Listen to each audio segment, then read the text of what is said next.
আমাদের এই স্কুলের প্রধান শিক্ষকের গুরু দায়িত্ব বহু বছর ধরে যিনি নিজের কাঁধে বহন করেছেন, আমাদের সকলের প্রিয় সেই শ্রী অতীন্দ্রমোহন ব্যানার্জি, আমাদের অতীনদা আজ অবসর গ্রহণ করছেন।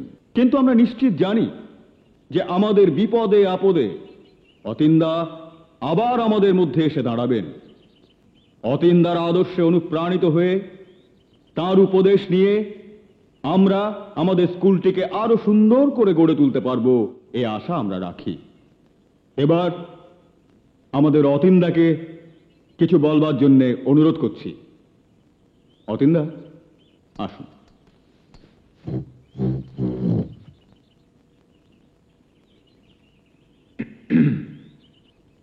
শ্রদ্ধেয় উপস্থিত ভদ্র মহোদয় এবং মহোদয়াগণ, আমার এতদিনকার সহকর্মীবৃন্দ এবং সন্তান তুল্য ছাত্র ছাত্রীরা, এতক্ষণ আমার স্নেহ শ্রী সুকুমার মুখার্জি আমার প্রতি যে ভালোবাসা, যে শ্রদ্ধা জ্ঞাপন করলেন, জানি না আমি তার যোগ্য কিনা। এই স্কুলটাকে ঘিরে আমি অনেক স্বপ্ন দেখেছি, হয়তো তার কিছু কিছু সত্যি করতে পেরেছি, কিছু কিছু পারিনি। তাই তো আমার স্ত্রী কল্যাণী বলতেন, এই স্কুলটা তার সত্যি না। তারপর হঠাৎ একদিন তিনি চলে গেলেন। পুরো সংসারের দায়িত্ব, চারটে ছোট ছেলে মেয়েকে মানুষ করা, আর তার সঙ্গে এই স্কুলের মাস্টারি, দুয়ের মাঝে পড়ে হিমশিম খেতে খেতে খেয়ালই করিনি বয়সটা কখন যে গড়িয়ে গড়িয়ে 65 কোঠায় গিয়ে পৌঁছে গেছে। একদিন সকালে ঘুম থেকে উঠতেই ভোরের সূর্য আমায় জানিয়ে দিল